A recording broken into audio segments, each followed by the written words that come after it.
Welcome back. This time we're talking about the Star Wars saga as a whole, with me ranking all 9 existing Star Wars films from my least favorite to my favorite. I rewatched all previous 8 Star Wars films in the lead up to the release of The Last Jedi. I had hoped to do individual reviews of each of the films and have them up before the release. That didn't happen, but I do want to follow through with this ranking. Kicking things off at number 9, my least favorite Star Wars film, that would be Episode 2, Attack of the Clones. This is the point where we realized that the prequel series was going really off the rails. This is a film that no matter how you try to approach it, this film essentially fails. It is boring. It is overly convoluted, has some really poor acting and some even worse dialogue. I hate being that critical of a Star Wars film, but this is a movie that just doesn't really work.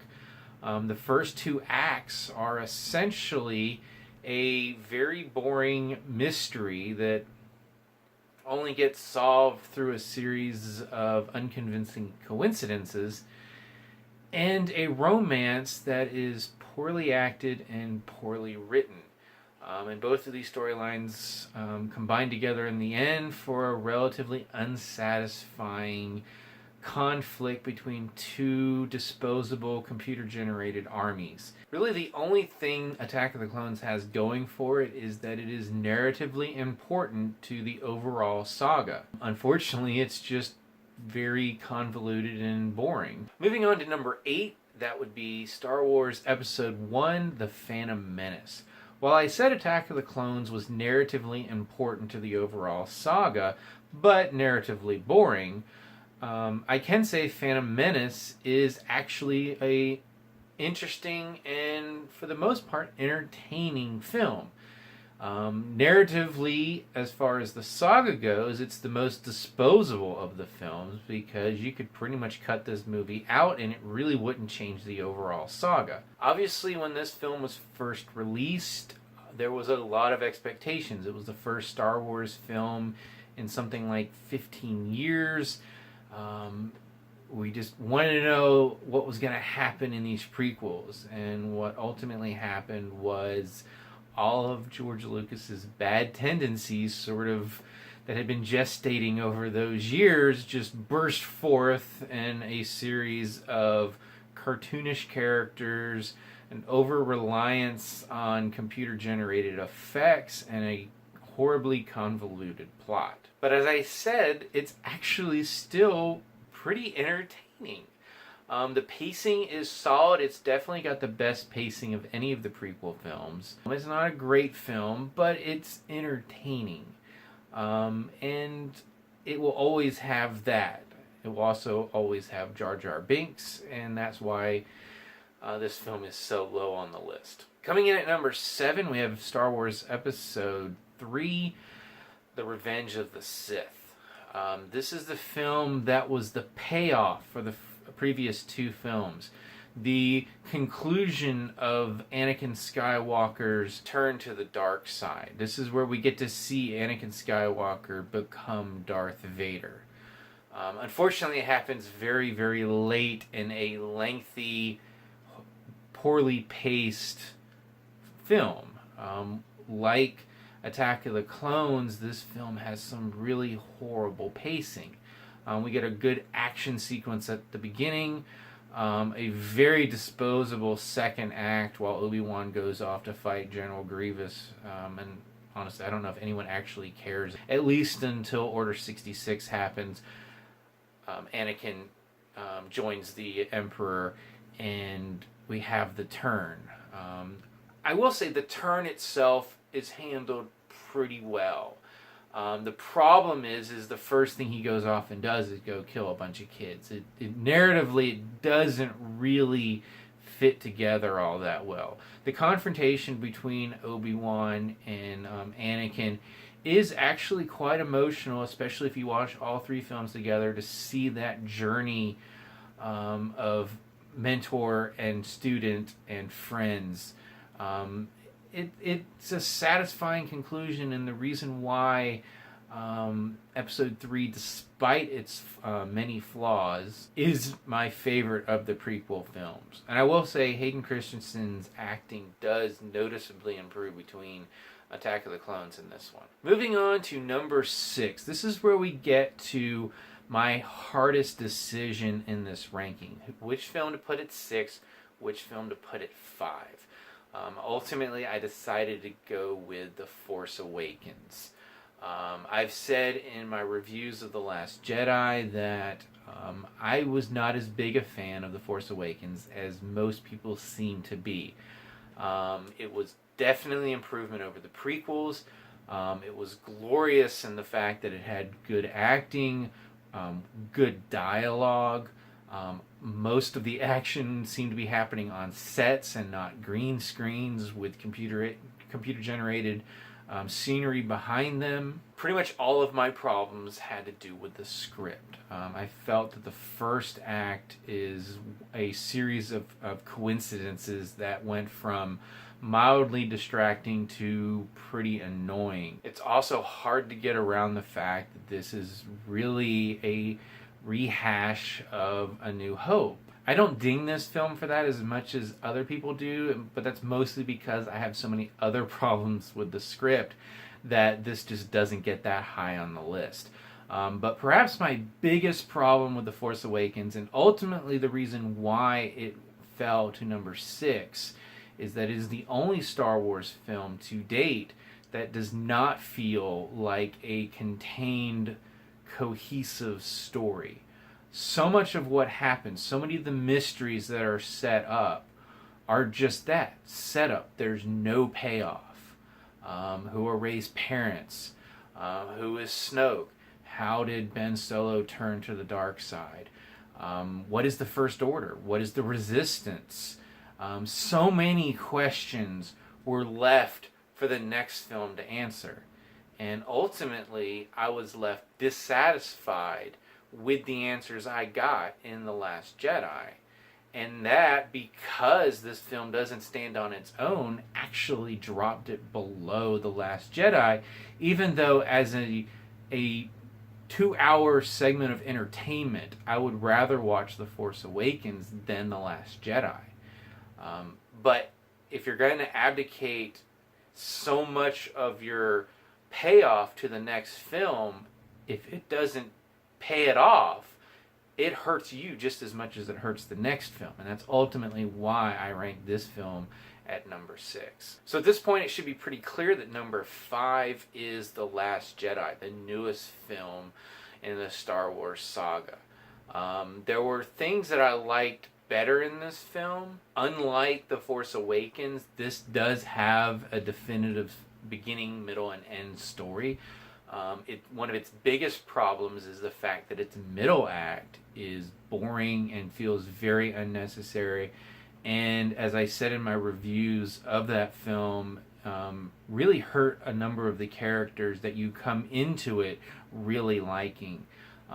With the exception of Rey, Kylo Ren, and Luke, who were off on their own story, pretty much everyone else involved in the other plot line of this film, I feel were hurt character-wise in this movie, and I left that film liking them less. And that's not something that should happen in a Star Wars film. The other obvious issue with this film, as I mentioned when I was talking about The Force Awakens, is that this film, at no fault of its own, had a lot of expectations and a lot of responsibility to pay off the things that were delayed in The Force Awakens.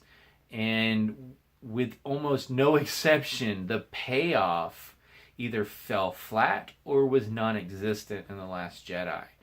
And while the responsibility of hefting it off to The Last Jedi falls to The Force Awakens, the fact that we don't get that payoff also is a problem from this movie. And that's why I can't rank it any higher than it is. So moving on to number 4, and this is where I will say we crossed the line from Star Wars films to genuinely good, if not great, Star Wars films.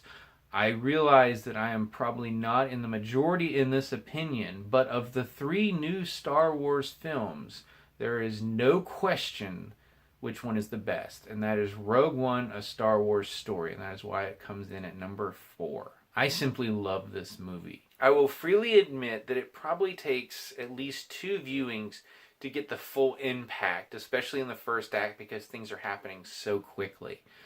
The biggest ding that I hear all the time about this movie is the fact that we don't get as much character development in this film as we do in the other Star Wars films. Now, unlike the saga films, which are a certain type of film, they're a long-form space opera. Rogue One is not a space opera. It is a space war film. And we are given a group of soldiers who ultimately have to come together and complete a mission. And like a lot of ensemble war films, we're not going to get the complete dossier and biography of all of the characters that we're seeing. Personally, I feel, especially after multiple viewings, that we learn quite a bit about these characters. And I don't feel like I need that much more. I am perfectly satisfied with this film. And it culminates with a third act that is nearly flawless. It is a beautiful battle, beautifully captured on screen. It just really, really works for me. I love this film. I love that it dovetails directly into A New Hope. And I can say this with all honesty, it is the only film, including the prequels as well as the first 2 installments of the new trilogy, that actually improves upon the original trilogy. The original trilogy, especially A New Hope, is a better film for Rogue One existing, and that is because it fills in some of the quote-unquote plot holes that were found in that film. I think A New Hope works better having seen Rogue One first. And that is the only time I can say that about any of these films. It is definitely number 4 on my list, and it is not far behind the next 3 films. And speaking of those films, coming in at number 3 is Return of the Jedi. This was the culmination of the original trilogy. This was at a time when we didn't know 20, 30 years later that Part 3s were supposed to suck. I'm not going to say it's a perfect film. It doesn't have the greatest pacing. It's a film that has a very entertaining first act, has a immensely entertaining third act, and really doesn't have a second act. It basically, we rescue Han, Luke has a quick segue going to see Yoda, and then, boom, we have the Rebels have now discovered the second Death Star, which we never really found out about. That's one thing I do find a little disappointing. I wish there had been a little transition on how the Rebels found out about the Death Star and initiated their planning to go attack, instead of just everyone showing up. And, oh, by the way, we're going to go fight another Death Star. The payoff, again, that third act, and I don't mind the Ewoks nearly as much as a lot of people do. They're fine. That doesn't bother me at all. But we get, to date, still the greatest battle of the Star Wars saga in the Battle of Endor. I mean, the Battle of Scarif is the only thing that's ever come close. We have Luke confronting his father and the Emperor and that payoff. We have a completely satisfying conclusion to the franchise at that time, to a trilogy. It nails the landing. The only real issue I have with the ending is the changes that George Lucas made in the special edition, and then in the second special edition after the prequels came out, where he messed with the final moments. That bugs me, but I'm not going to blame the film for what Lucas did after the fact. This is a completely satisfying conclusion to that trilogy and the franchise as it was at that point. Coming in at number 2, we have Star Wars, as the youngins call it, A New Hope. This is the film that started it all. From a technical standpoint, this is not as good as its sequels.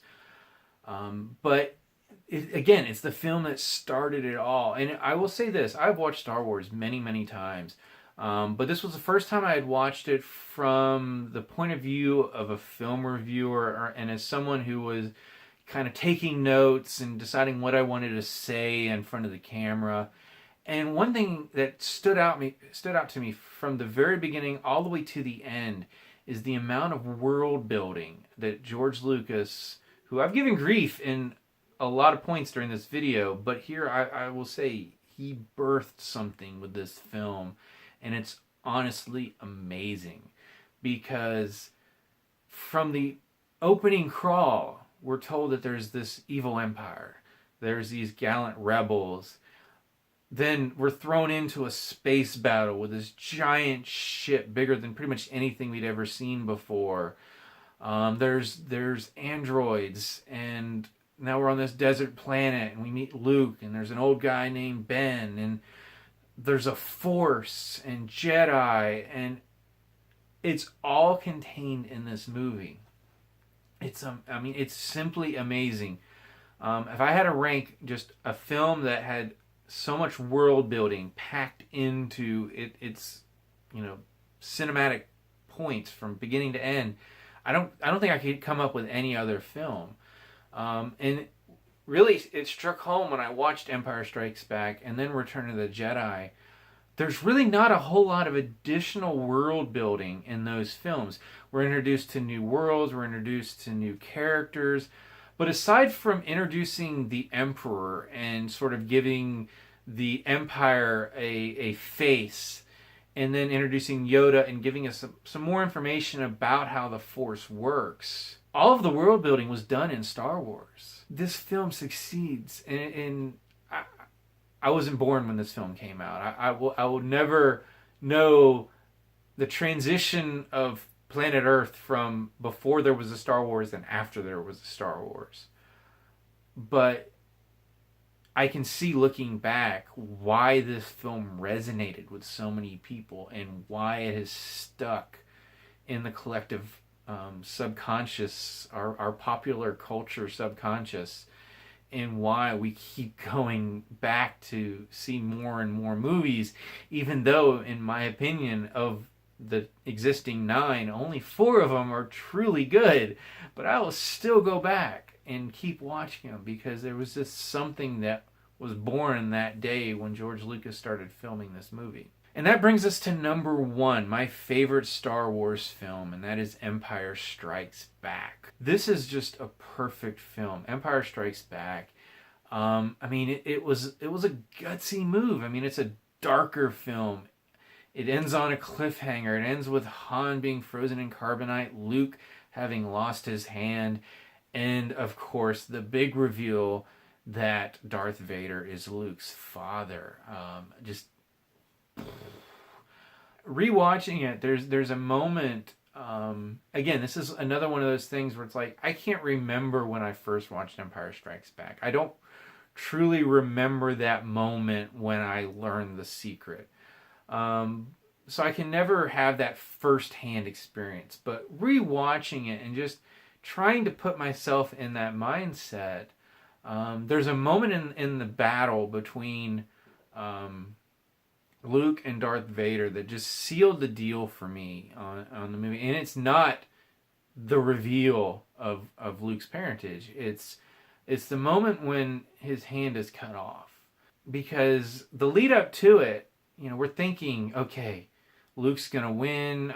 He may not kill Darth Vader, but he may wound him and he'll escape, and they can go rescue Han before the credits start rolling. There's time left, right? And then it's so casual. It's just like, it's a little flick of the lightsaber, and then whoosh, and Luke's hand's gone. And it's not even that he loses his hand. It's the music cue that follows it. It's not immediate. It's almost like even the film itself and its score had to take a few seconds to digest what we just saw. Go watch it, because there's a good 3 seconds or so before the music cue hits, and we're like, oh my god, that really did happen. It's like everything just had to pause. It's like it just completely throws our expectations of what this movie should be doing at this point. The hero should be winning. We're in the third act. This is where everything comes together, and all the conflict that we've gone through reaches the point where we can say our heroes won, and that doesn't happen here. But despite the fact that it doesn't happen, and despite the fact that we have a cliffhanger where our hero is going to have to save Han in the next movie, this is not The Force Awakens. This is not the case of a film that is incomplete. It is a perfectly complete story, and it's a story of survival. We see our rebels, who we last saw at the end of Star Wars, triumphant. They destroyed the Death Star. This film opens up and we see that the Empire is still strong. And if anything, the rebels are weaker than they were before. And they're under attack and they have to escape. And of course that story is condensed down into Han, Leia, Chewie, and C-3PO having to escape the Star Destroyers. And that is our conflict. Our conflict is simply to survive. It is not to win. It is not to save the galaxy from the evil empire. It is simply to stay alive long enough that maybe someday we could win, or at least mount an attack that's worth, them paying attention to us. It just works so well. The characterizations are deeper. The story itself is just strong. I will say, before rewatching it, I was kind of thinking maybe Empire isn't as good as I thought. It feels very small looking back on it, because it is a very small story. It's about the survival of essentially 4 characters. And of course, that is not even getting into the Luke and Yoda training, us learning more about the Force and everything else. I mean, that is a nice self-contained story, but the true conflict of this film is that survival. And like I said, it's a very small story compared to what we get in Star Wars or Return of the Jedi. And maybe that is why it works so well. Maybe that's why it resonates so well, because it is a very personal story. There you have it. That is my list of ranking the Star Wars films from my least favorite to my favorite. I'm sure a lot of you will not agree with my choices. Maybe you will. I would like to know, however, either way. Comment down below and let me know what your rankings are for the Star Wars films as they are now. Don't forget to subscribe to my channel. You can click the little bell button to get notifications of new videos. You can check out some of my other reviews. And until next time, may the Force be with you.